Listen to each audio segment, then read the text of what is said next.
श्रावण मासर काउडिया यात्रा पाई आठगढ़ प्रशासन और देवोत्तर पक्षर पीठरे काउडिया सुविधा पाई प्रस्तुति बैठक अनुष्ठित हो आठगढ़ तहसिलदार क्षेत्रमोहन साई अध्यक्षतार अनुष्ठित यह बैठक किभली काउडी भक्त माने शांति श्रृंखला सहित बाबा धवलेश्वर पीठरे जललागी करिपारिबे से नहीं आलोचना करा। सुरक्षा दृष्टि पुलिस प्रशासन और श्रृंखलित दर्शन पर ब्यारिकेड्र सुविधा आलोचना करा। चलित वर्ष काउडिया भक्त माने प्लास्टिक कलश पॉलिथिन आनिबा पई बारण कर पांचटी पाड़ी बाबा धवलेश्वर पीठरे जललागी करिपारिबे काउडिया एने सेवायत देवोत्तर विभाग पक्षरु सूचना दी। स्वास्थ्य पानीय जल भक्त मानक शांति श्रृंखलार सहित यातायात पई बैठक गुरुत्वारोप कर बैठक में समस्त विभाग प्रशासनिक अधिकारी जोग देते। जय बाबा धवलेश्वर पूजक श्री कीर्ति कंठपत्री निश्चित आज हूँ बाबा धवलेश्वर पीठरे श्रावणी मासर जो काउडिया भक्त मैंने आस श्रद्धा भक्त मैंने बाबा धवलेश्वर को दर्शन करने आस आज तार बैठक करागला। पूजक समिति तत्वमध्य आमर तहसिलदार उपाध्यक्ष बैठक करागला। आज बैठक जो कि चलित वर्ष श्रावण मास 5टी पाली पड़ुछि। ये 5टी पाली हूँ जुलाई मास 22 तारिख 29 तारिख अगस्ट मास 5 तारिख 12 तारिख 19 तारिख तेणु ए वर्ष 27 वर्ष पर ये सौभाग्य अर्जन अच्छी प्रतिपदार आरंभ पूर्णिमार शेष ये गोटा सौभाग्य।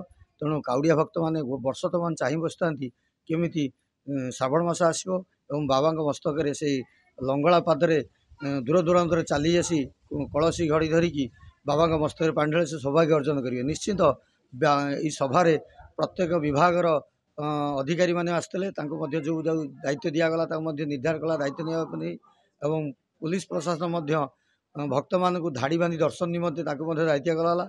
पाइकेरा पटु जो आम कंक्रीट सेतु होची से सेतु माध्यम समस्त श्रद्धालु भक्त मैंने धाड़ी बांधी चली चली आसबे बाबा धवलेश्वर मस्तक जल ढाड़े। आउ काउडी भक्त मान जन दि जाए कि जो काउडी भक्त नहीं आसुँच आम मंचेश्वर पटे से काउडी रखापी बंदोबस्त कर समस्ते काउडी गुड़ा खोलिकी कलसी गुड़िक निज गामुछार बांधी चली चली आसी बाबा धवलेश्वर मस्तक जलार्पण करेंगे। आउ गोटे कथा हूँ ए वर्ष आमर प्लास्टिक कलसी घड़ी गुड़िक ब्यान कर कौन भक्त ये प्लास्टिक कलसी घड़ी कहीं आणवे जदि आणवे माटी कलश एवं तंबा एवं पितल कलश पानी आणवे बाबा को दर्शन निमंते पानी ढालिबे बाबा शुभाशीर्वाद लाभ करेंगे।